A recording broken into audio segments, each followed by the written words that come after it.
Good morning. Let's have a look at yesterday. Didn't play, day off. Some interesting results though. Let's have a look. Well, back to over 2.5 goal ways for Vejla. That's what we expect. Newly promoted. Nice over 2.5 goal play there. Man United and Leeds. Well, let's have a look at this match. Looks fascinating.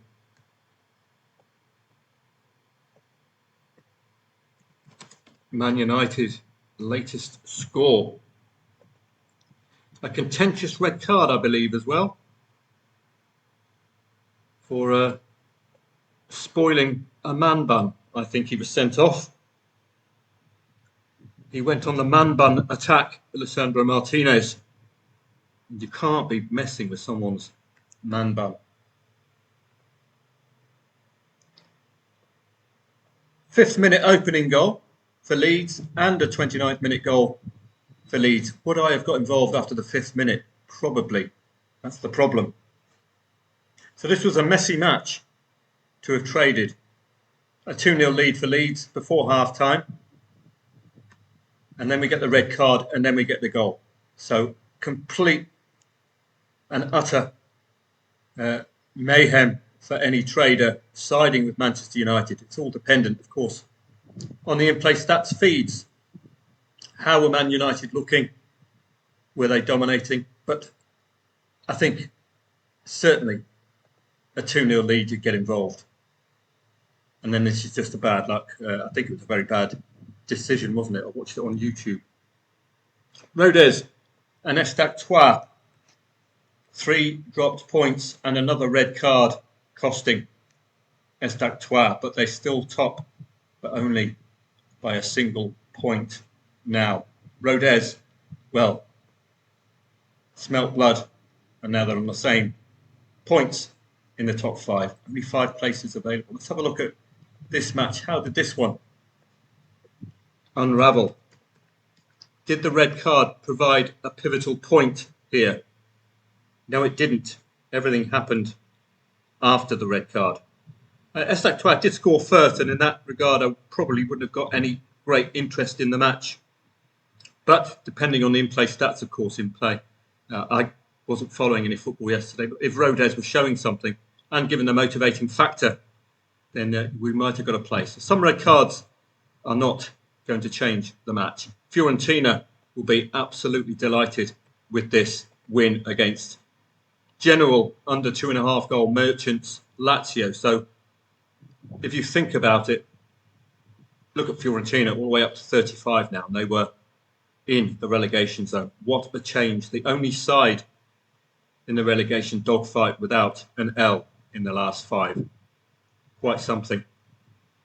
Lazio under 2.5 goal merchants. When did the goal come? Let's have a look. Crucial win for Fiorentina. 28th minute goal. No response from Lazio. I wouldn't have taken on a Fiorentina lead necessarily, given the under 2.5 goal bias for Lazio, meaning if they equalise, will it go over to 1-2? An interesting match. If you did take on a Fiorentina lead, then take insurance out. We had 2 of these at the weekend where they paid you out on the insurance covering that scoreline. Eredivisie, no great interest in that, but over 2.5 goals in 2 of them, and both teams to score in Jon Ajax's case. Gil Vicente and Tondela, Desmond Tutu, Levante and Getafe, another red-carded night. 2.6, the favourite, means you're going to have to look for something like red cards to gain a positive interest. Red card again, a 90th minute red card, so it didn't affect the match at all. Whether you're taking on this 0-0, probably would have taken it on a little bit later, given I think there's great need, certainly from Levante, isn't there? Go all the way down. Indeed. They have given themselves a small glimmer of hope, Levante, with 2 wins in 3. The next win is going to be vital. It'll take them to 32 points. And they've got to hope that Alaves either draw or lose. Alaves are unbeaten in 4. So a vital, vital win. for Levante yesterday against Getafe. Swedish Allsvenskan still watching brief early on in the season. Nothing much to report there. Let's have a quick look at the tennis, given the fact that we are in that part of the year now where if you have an interest in tennis, this is the time for you to really have a go. So today what I'm going to do is what I normally do. I'm going to shortlist matches where I quite fancy one of the players, and then off we go. De Minaur, I would be very, very careful with Musetti. If you read his last preview, he was coming off the back of not being that physically up for it or fit enough. So I think 1.25 looks a tad short, particularly against the Spaniard in Spain. So could be taking on a Musetti first set lead. At least keep your liability low in case the market gets him right. But he was woefully off game in Monte Carlo. Well, Alcaraz, he's not going to be touched, is he, in his home country? Two Frenchmen playing each other. If might give Atman a chance to win the first set. That's the only reason I would look at that one. And Rublev, well, he's up to his usual tricks again. So I wouldn't be trusting him. He's the Peterborough of the ATP Tour. And we're in Munich as well, so we've got more high quality. Fonseca was eye-catching in Monte Carlo on clay. He's at odds on, so I would be looking at him for a positive performance today. Our old pal Zverev is in his home country. He gave a 9-1 win at 1.10 odds in Monte Carlo, so he could be made to battle. Those are the ones which immediately stand out. Cilic and Altmaier, again, we might see some tiebreaker sets with Cilic. He's very good serve-wise, but Aguilar-Licien beat him comfortably enough, broke him comfortably enough, but he's odds on here today. That makes that interesting. So you can see there's only a small bunch of matches which I can immediately have a positive opinion on, and those will be the ones to shortlist. It could be different for you. Chloe Paquet, where are we now? Rouen in France, that's caught my eye. Chloe Paquet, well known, French lady in France, not favoured at all, but we might see an above average performance from her today. Ramesh Ranganathan, the Sri Lankan British comedian, is out today against Christian and not fancied at all, old Ramesh Ranganathan. Again, French players, watch out for just an overperformance from the French players, but three of them are playing against very strong odds-on favourites. Now, WTA singles, I'm not too up with the ladies' game, but quite obviously a German favourite in Germany deserves our attention. All of these other angles into the match, I would have to read the previews, to be honest, and look at the ATP or WTA rankings. Let's, out of interest, before we look at today's football, what does it say about Musetti today? These previews are excellent, by the way. You can research manually if you want, but these journalists seem to hit the key areas. Major leap around this time last year, indeed. I followed him last year. Significant number of points to defend now. Fitness concerns. Top 10 status under serious threat. Ongoing fitness issues disrupting. So he's forced to retire in the Australian Open and indeed losing both sets to Fucsovic and Vachereau, the Monte Carlo man. So 1.25 is on very, very shaky ground. Yeah, I don't understand. Is it have the market makers been swayed by the fact he's world number 9? That's all the work from last year, and he's paying for it now. So an interesting match. Let's get on to today's trading angles. My favourite team in the world, Tractor, are playing today. The Iranian team, Tractor, 4.15 outsiders against Shabab Al Ali Dubai. Don't mention the war.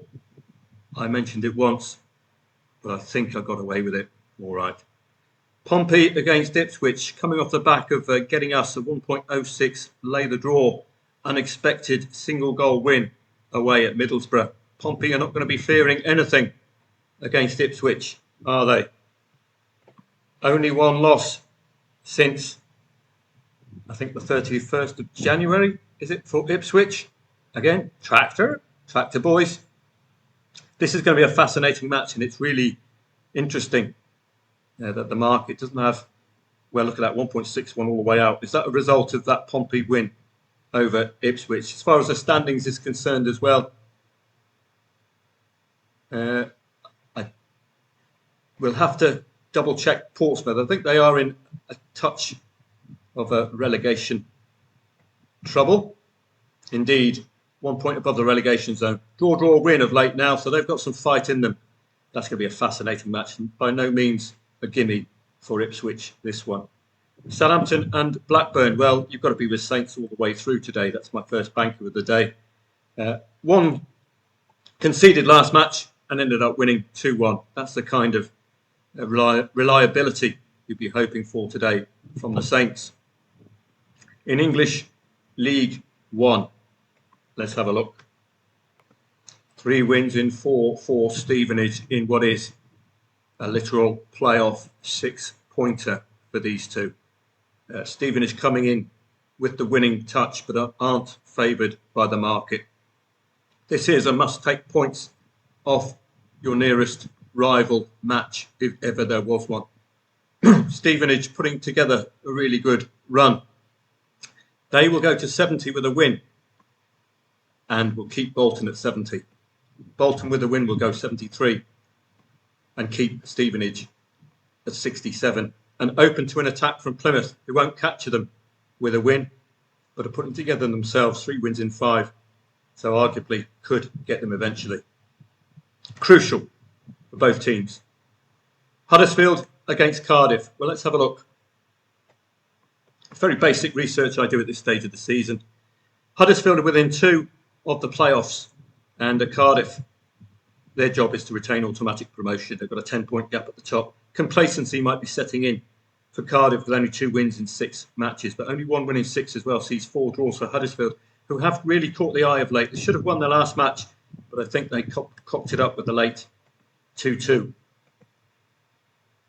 Leyton Orient and Mansfield. Now, for members only, I'm trying out a new bit of AI kit that I've created, which looks into the tactics. And in matches like this, 2.45 the favourites, quite simply are saying the market hasn't got a clue, so what chance have you got? So these reports are exclusively for members.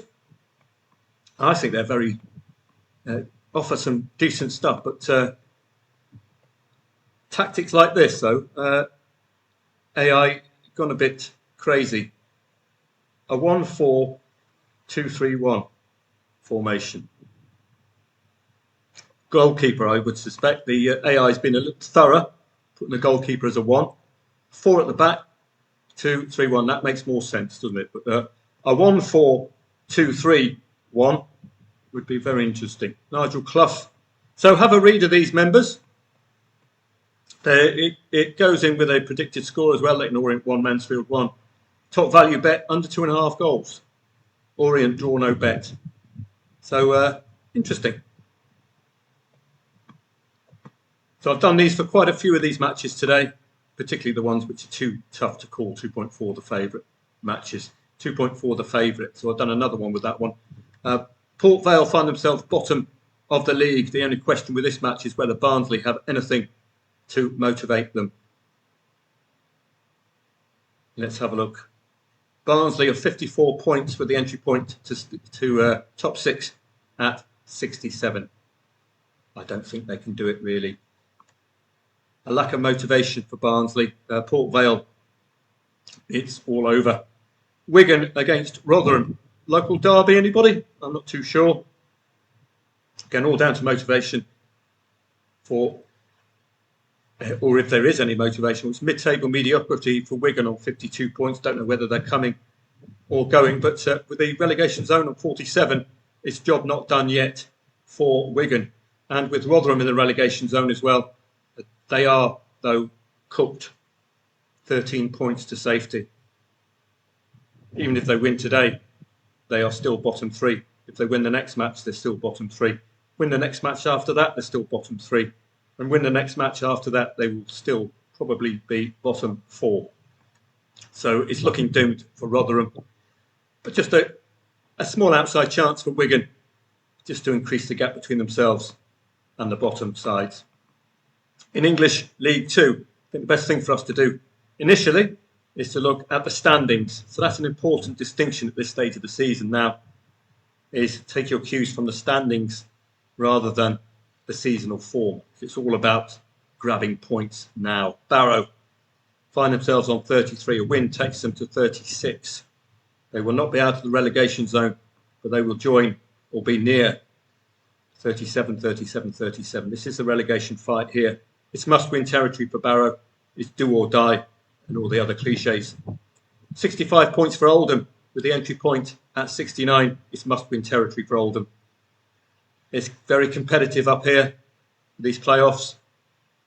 Look how many top 11 could vie for the remaining places, which I think are under 70 points. So just the one.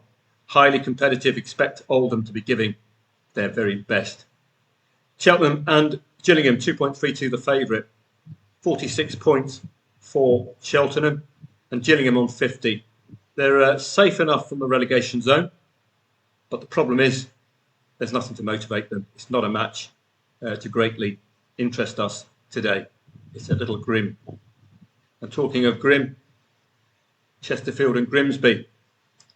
Grimsby, desperate need for points. This is your archetypal playoff six-pointer.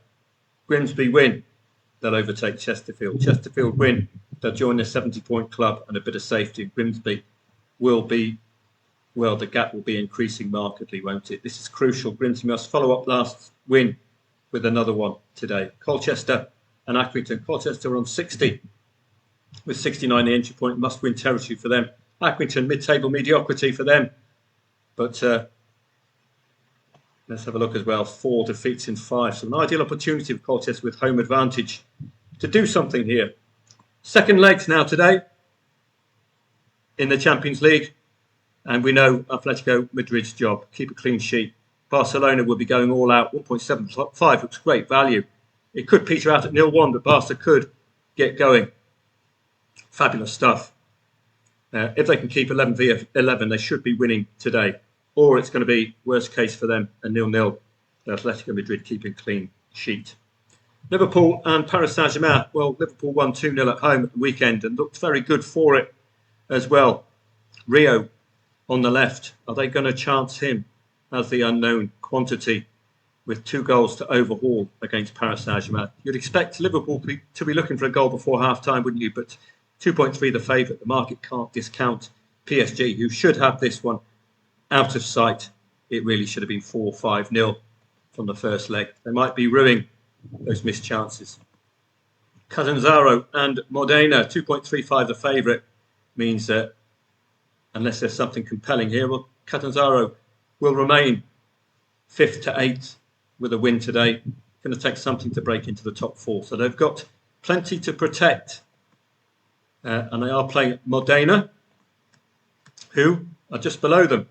So again, Modena must take points off Catanzaro because, well, they might get away with it if you're on the 50-point club with Carrarese on 42 only. So it's all about retaining and maintaining your top 8 berth. But it would be ideal for Catanzaro especially to increase the gap between themselves and Modena. Modena would like, of course, to tighten that gap and increase the gap between themselves and Juve Stabia. So a fascinating match, but difficult to call. Scottish Championship, any of the big 2 out today? No. Swedish Superettan? No. All being well, see members later on for English League 1, League 2, Championship and the Champions League.